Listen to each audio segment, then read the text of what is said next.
আল্লাহ তাআলা বলেন সূরাতুল ইনশিরার মধ্যে, ইন্না মাআল উসরি ইউসরা, কষ্ট করলে সফল হবেন। আপনি কষ্ট করবেন, শান্তি পাবেন। আবার সূরা বালাদের মধ্যে আমার আল্লাহ তাআলা ঘোষণা দিচ্ছেন, লাকাদ খালাকনাল ইনসানা ফি কাবাদিন, হে মানব জাতি, আমি তোমাদেরকে সৃষ্টি করেছি কষ্ট করার বিষয়টা নির্ধারণ করেই সৃষ্টি করেছি। সুবহানাল্লাহ। অর্থাৎ কষ্ট করতেই হবে। আপনি মানুষ হয়ে জন্ম নেবেন, অবশ্যই কষ্ট করতে হবে। এটা আমার আল্লাহ তাআলার নির্দিষ্ট বিধান। এই বিধানের কোনো নড়চড় হবে না, কষ্ট করতেই হবে। সুবহানাল্লাহ। এই জন্য সূরাতুন নাজম 27 নম্বর পারা আল্লাহ তাআলা ঘোষণা দিচ্ছেন, লাইসাল ইনসানি ইল্লা মা সাআ ওয়া আন্না সা'য়াহু সাওফা ইউরা সাওফা ইউরা সাওফা ইউরা। মানুষের জন্য কিছু নাই, আমার বান্দার জন্য আমি আল্লাহ কিছুই রাখি নাই, কিছুই রাখি নাই, কিছুই রাখি নাই। ইল্লা মা সাআ, কিন্তু যতটুকু চেষ্টা করে, যতটুকু চেষ্টা করে অতটুকু আমি আল্লাহ তাআলা অবশ্যই তাকে দান করব। সুবহানাল্লাহ। এই জন্য আল্লাহ তাআলা অন্য আয়াতে ঘোষণা দিলেন, ইন্নাল্লাহা লা ইউদিউ আজরাল মুহসিনিন।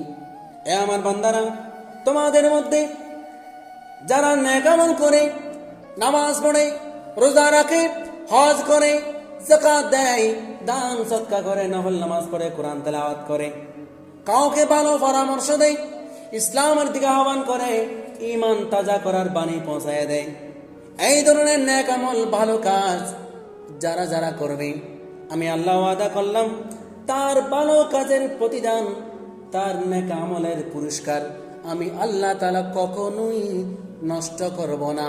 তার প্রাপ্য যতটুকু আমি আল্লাহ তাকে ততটুকুই দিয়ে দেব। সুবহানাল্লাহ। সুতরাং আমরা যে যতটুকুই ভালো কাজ করি না কেন, অবশ্যই এটার ফলাফল, ভালো ফলাফল আল্লাহ তাআলা আমাদেরকে প্রতিদান হিসেবে, বিনিময় হিসেবে দান করবেন। সুবহানাল্লাহ। এই যে আপনারা মুরব্বীরা আলহামদুলিল্লাহ নবীর সুন্নাত দাঁড়িয়ে রেখেছেন, এটাও একটা নেক আমল। মাথায় টুপি দিয়েছেন সবাই, এটা নেক আমল। হাতে তাসবিহ রেখেছেন, এটা নেক আমল। ফুল হাতে কাপড় পরে এসেছেন, এটা নেক আমল। যাদের পক্ষে সম্ভব হয়েছে পাঞ্জাবি পরে এসেছেন, এটা আমার নবীর সুন্নাত, এটাও নেক আমল।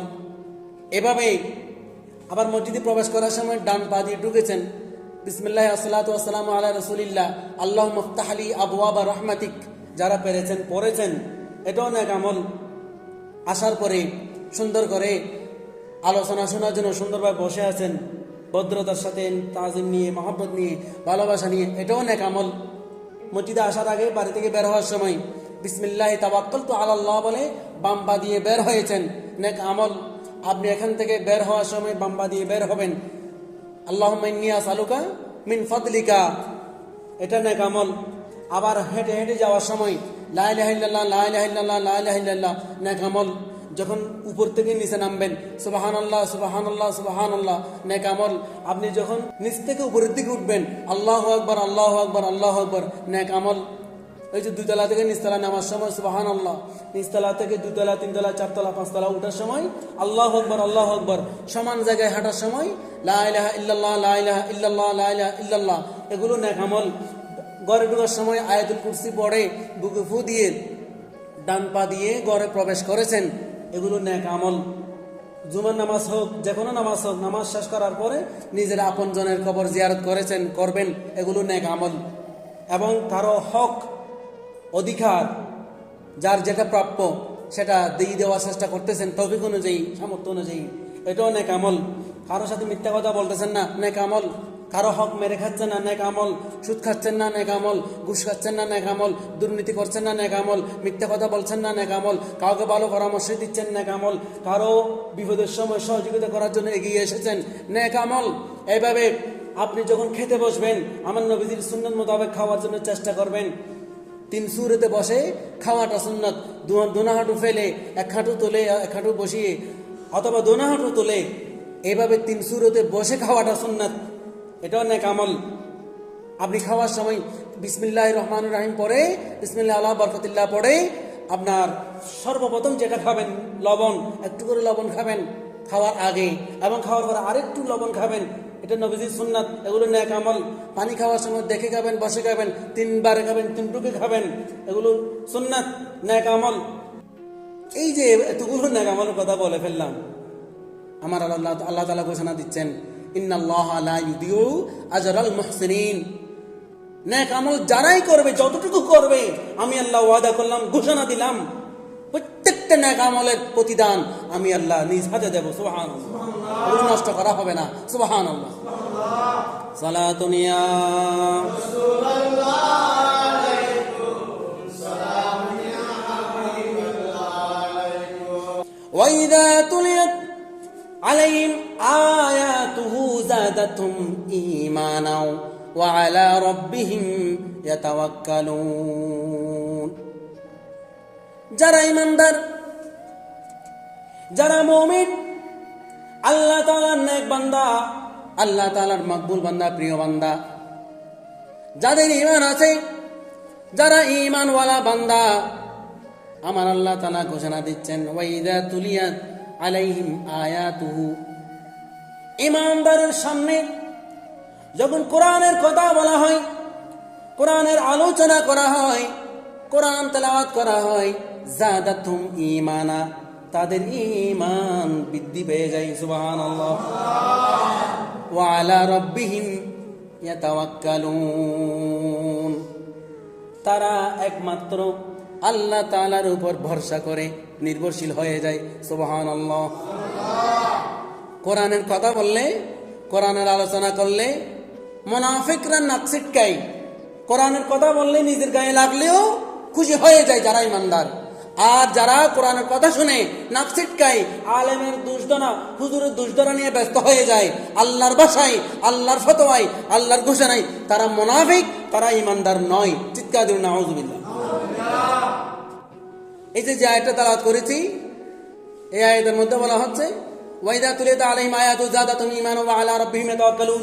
যারা ঈমানদার, কোনো হুজুরের কথা বলে নাই, আমি ঈমান এনেছি, আমি ঈমানদার, আপনি ঈমান এনেছেন, আপনি ঈমানদার। আপনি রিক্সা চালক হতে পারেন, আপনার যদি ঈমান থাকে আপনি ঈমানদার। আপনি ঠেলা গাড়ি চালাতে পারেন, আপনার যদি ঈমান থাকে আপনি ঈমানদার। আপনি চাষি হতে পারেন, চাষবাস করে চলতেছেন, ক্ষেত খামার করে চলতেছেন, যদি আপনার ঈমান থাকে আপনি ঈমানদার। আপনি গার্মেন্টসে চাকরি করেন, কিন্তু আপনি 5 ওয়াক্ত নামাজ পড়েন নবীর মহব্বত নিয়ে, আপনি ঈমানদার। আল্লাহ এক বিশ্বাস করেন, আপনি ঈমানদার। আপনার রাসূল মুহাম্মদ মুস্তাফা সাল্লাল্লাহু আলাইহি সাল্লাম বিশ্বাস করেন, আপনি ঈমানদার। আপনি তাকদীরের ভালো মন্দ বিশ্বাস করেন, আপনি ঈমানদার। আপনি আসমানি কিতাব, কোরআন, তাওরাত, জাবুর, ইনজিল, কোরআন সবগুলো বিশ্বাস করেন, আপনি ঈমানদার। এগুলোর জন্য হুজুর হতে হবে, আলেম হতে হবে, এমন কোনো শর্ত নাই। সুবহানাল্লাহ। সুতরাং আপনারা যারা এই 7টি বিষয়ের উপর ঈমান আনেন, আমানতু বিল্লাহি ওয়া মালাইকাতিহি ওয়া কুতুবিহি ওয়া রাসূলিহি ওয়াল ইয়াউমিল আখিরি ওয়াল কদরি খাইরিহি ওয়া শাররিহি মিনাল্লাহি তাআলা ওয়াল বা'সি বা'দাল মাউত, কিছুক্ষণ আগে যেগুলো বলেছি ভেঙে ভেঙে, এই 7টি বিষয়ের উপর ঈমান যারা আনবেন, আপনাদের পরিচয় মুমিন, আপনাদের পরিচয় ঈমানদার। সুবহানাল্লাহ। আপনাদের মতো ঈমানদার, আল্লাহর ঘোষণাই, আপনাদের মতো যারা ঈমানদার, আপনাদের সামনে যখন কোরআনের কথা বলা হবে, আপনাদের ঈমান তাজা হয়ে যাবে, ঈমানের তেজ বেড়ে যাবে। ঈমান বেড়ে যাবে মানে ঈমান 1টা থেকে 2টা হয়ে যাবে, 5টা থেকে 10টা হয়ে যাবে, এমন নয়। ঈমান বেড়ে যাবে মানে ঈমানের স্বাদ বেড়ে যাবে, ঈমানের তেজ বেড়ে যাবে, ঈমানের শক্তি বেড়ে যাবে। যত কিছু লোভনীয় আপনার সামনে, আপনার কাছে অফার দেওয়া হোক, আপনার ঈমান যখন তাজা হবে, ঈমান যখন শক্তিশালী হয়ে যাবে, পাওয়ারফুল হয়ে যাবে, পৃথিবীর সমস্ত পৃথিবী যদিও আপনার হাতের মুঠোয় এনে দেওয়া হয়, ঈমানের বিনিময়ে আপনার ঈমান দিতে ইচ্ছা হবে না। পৃথিবীর রাতনারী আমার ঈমানকে আমি বুকে রাখি, এরকম একটা মনোভাব চলে আসবে আপনার মনের ভিতরে। সুবহানাল্লাহ। সুতরাং ঈমানকে তাজা করার জন্য বেশি বেশি কোরআনের আলোচনা শুনবেন, কোরআন তেলাওয়াত শুনবেন, হুজুরদের, আলেমদের ওয়াজ মাহফিল শুনবেন এবং আমল করার সিদ্ধান্ত নেবেন। আল্লাহ তাআলা আমাদের সবাইকে সেই সুন্দর মন মানসিকতা, তৌফিক, সামর্থ্য দান করুক। আমিন। সালাতুন ইয়া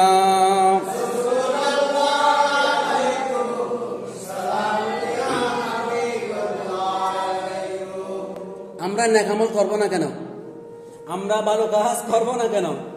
ওই যে আল্লাহ তাআলা বলতেছেন, মা জা بالحسنة فله عشر أمثالها ومن جاء بالسيئة فلا يجزى إلا مثلها وهم لا يظلمون আমার আল্লাহ তাআলা বলেন, ও আমার বান্দারা, তোমাদের মধ্যে মান জা বিল হাসানাতি, যে বান্দা ভালো কাজ করে, যে বান্দা নেক আমল করে, ফালাহু আশরু আমসালিহা, একটা ভালো কাজ করার কারণে আমি আল্লাহ শুধুমাত্র একটা ভালো কাজের প্রতিদান দেব না, একটা ভালো কাজ করলেই আমি আল্লাহ তাকে 10টা নেক আমলের সওয়াব দান করব। সুবহানাল্লাহ।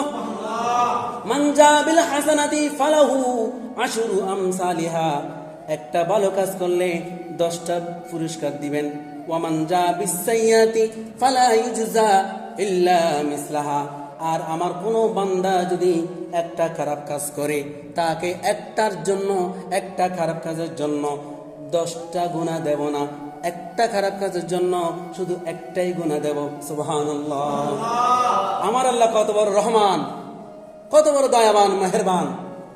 আমরা বান্দারা একটা ভালো কাজ করলে আল্লাহ তাআলা খুশি হয়ে, ভালো কাজ করেছি একটা, কিন্তু আল্লাহ খুশি হয়ে বদলা দেবেন, পুরস্কার দেবেন, বিনিময় দেবেন, প্রতিদান দেবেন 10টা। সুবহানাল্লাহ। ভালো কাজ একটা, একটা ভালো কাজের প্রতিদান পুরস্কার 10টা, আর যদি একটা খারাপ কাজ করেন একটার জন্য একটা গুনাহ। সুবহানাল্লাহ।